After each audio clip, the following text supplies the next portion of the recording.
everyone. Welcome in my class. I will teach you English grammar. Okay. Today we are going to start our chapter first, that is the sentence. कौन सा chapter study करेंगे अपन? The sentence. What is sentence? A sentence is a group of words that makes a complete sense. Sentence क्या होता है?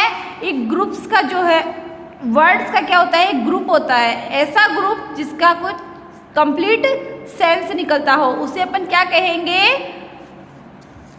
Sentence. Okay. जैसे example, the mouse ran away. The mouse ran away. तो ये complete sentence है. Okay. She read all the books. She read all the books. तो इसका ये एक सेंटेंस है क्योंकि इसका भी मीन्स निकल रहा है. अगर इसकी जगह ऐसे होता कि रीड ऑल द बुक्स सी, या फिर ऐसे होता द बुक्स ऑल रीड सी, तो ये सेंटेंस होता क्या? नहीं होता. इसे अपन बिल्कुल सेंटेंस नहीं कह सकते थे. सेंटेंस अपन किसे कहेंगे? वर्ड्स का वह ग्रुप जिसका कंप्लीट सेंस निकलता हो, उसे अपन सेंटेंस कहेंगे. इन H of these the words are arranged in a manner that they make sense and convey a complete thought. Words का ऐसा ग्रुप जिसका कुछ जो सही तरीके से अरेंज किया हो, सही मैनर में अरेंज किया हो और जिसका कंप्लीट सेंस निकलता हो, उसे अपन क्या कहेंगे? Sentence. A sentence always begin with a capital letter and and with a full stop, a question mark और an exclamation mark. जो सेंटेंस होता है वो कभी भी स्टार्ट होता है तो वो कैपिटल लेटर से स्टार्ट होता है. कहाँ से स्टार्ट होता है? कैपिटल लेटर से. जैसे देखो ये सेंटेंस है, द माउस रैन अवे. तो ये द का जो टी है वो स्मॉल लेटर है या कैपिटल लेटर है? क्या है? Capital letter. इसलिए ये जो सेंटेंस है वो कहाँ से स्टार्ट हो रहा है? कैपिटल लेटर से. फिर देखो सी रीड ऑल द बुक्स. ये भी कहाँ से स्टार्ट हो रहा है? कैपिटल लेटर से. देखो सी का एस देखो कैपिटल है ना, इसलिए ये भी कैपिटल लेटर से स्टार्ट हो रहा है. Okay. With a full stop, A question mark और एन एक्सक्लेमेशन मार्क. जो सेंटेंस होता है उसका जो एंड होता है वो हमेशा या तो फुल स्टॉप से एंड होगा या फिर क्वेश्चन मार्क से एंड होगा या फिर एक्सक्लेमेशन मार्क से एंड होगा. जैसे अपन इन दोनों सेंटेंस को ही देखते हैं तो इनका जो एंड है वो कैसे हो रहा है? फुल स्टॉप से. और इसका एंड भी कैसे हो रहा है? फुल स्टॉप से. Okay. Part of a sentence. Sentence के कितने पार्ट होते हैं? A sentence has 2 parts. कितने पार्ट्स होते हैं बेटा? 2 पार्ट्स होते हैं. कौन से? Subject and predicate. कौन से होते हैं? Subject and predicate. Mister and Mrs. Gupta adopted 2 beautiful children.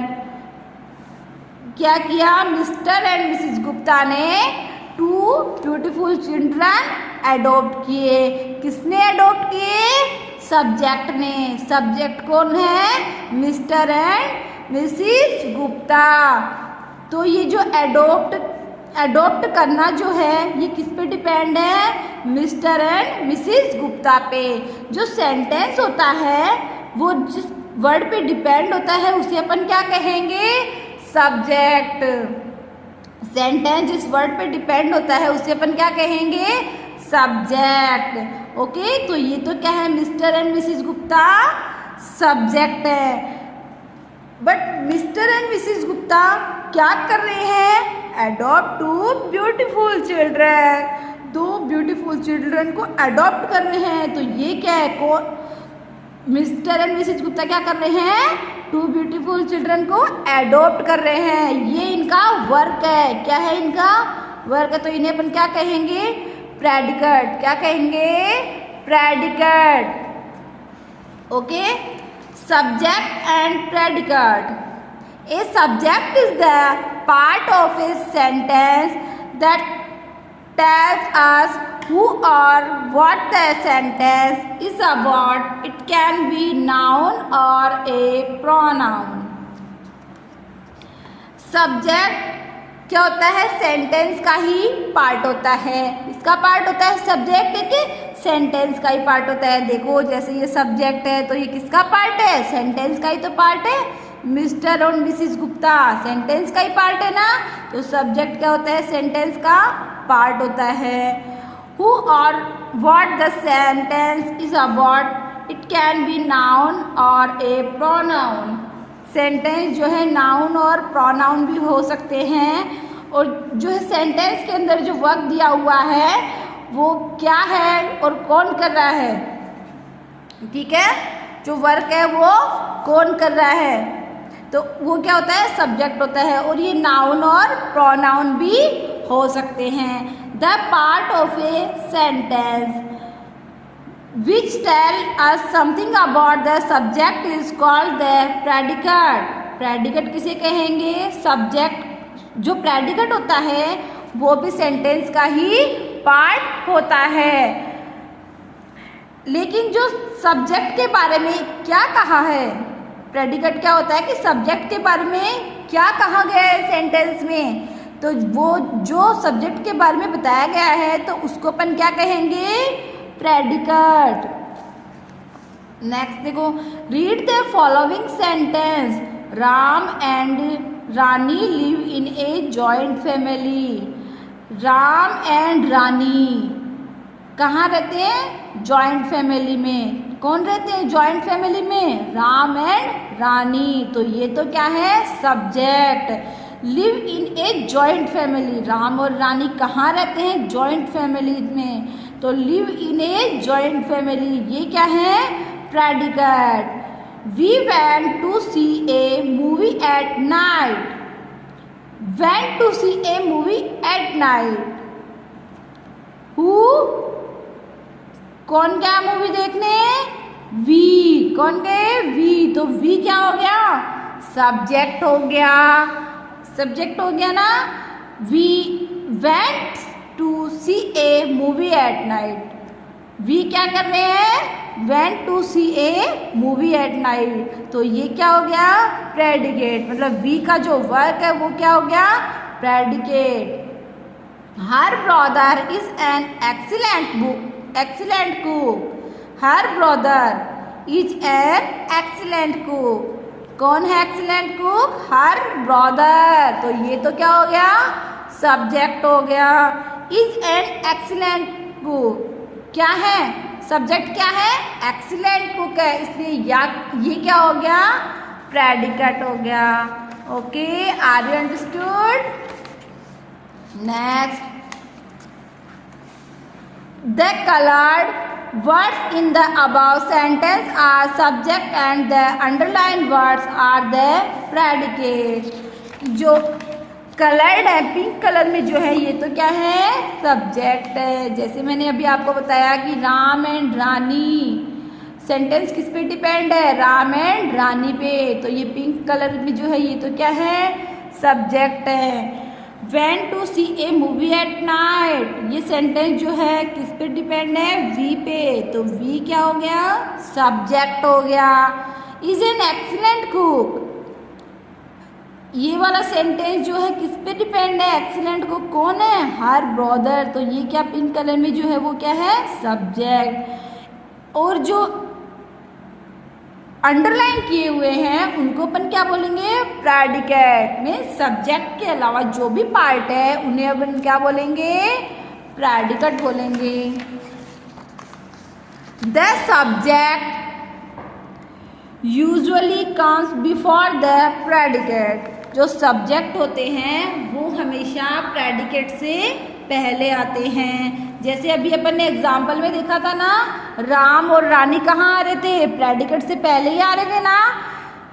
तो जो है मैक्सिमम जो सेंटेंस होते हैं उनमें जो है सब्जेक्ट प्रेडिकेट से पहले ही आते हैं। However, in some case the subject can come after the predicate। कुछ केसेस ऐसे होते हैं जिनमें सब्जेक्ट प्रेडिकेट के बाद में आते हैं। जैसे देखो ये सेंटेंस है, short and exciting was the vacation. Short and exciting था, क्या था, वेकेशन। क्या था, वेकेशन। तो वेकेशन क्या हो गया, सब्जेक्ट। शॉर्ट एंड एक्साइटिंग किस पे डिपेंड है, वेकेशन पे डिपेंड है। अपने को ये तो पता लग गया कि शॉर्ट एंड एक्साइटिंग था, बट क्या था, तो ये वॉट का जो आंसर है ये क्या है, सब्जेक्ट है। वेकेशन क्या है, सब्जेक्ट है। शॉर्ट एंड एक्साइटिंग ये क्या है, प्रेडिकेट है। क्या है ये, प्रेडिकेट। तो आपको सब्जेक्ट एंड प्रेडिकेट में डिफरेंस पता चल गया ना। Okay, kinds of sentence. Kinds of sentence, the 4 kinds of sentence are discussed and under. Sentence कितने टाइप के होते हैं, 4। कितने प्रकार के होते हैं सेंटेंस, 4। नेम कौन कौन से हैं, assertive sentence, interrogative sentence and exclamatory sentence, imperative sentence. कौन कौन से हैं, assertive sentence, interrogative sentence, exclamatory sentence and imperative sentence. अपन ने सेंटेंस की स्टडी करी, सेंटेंस के जो पार्ट है उनकी स्टडी करी। अब अपन स्टडी करेंगे कि जो सेंटेंस होते हैं वो 4 टाइप के होते हैं। तो अपन 1 बाय 1 सभी की स्टडी करेंगे। Okay okay, it's enough for today. Remain topic we will discuss in next class. Thank you.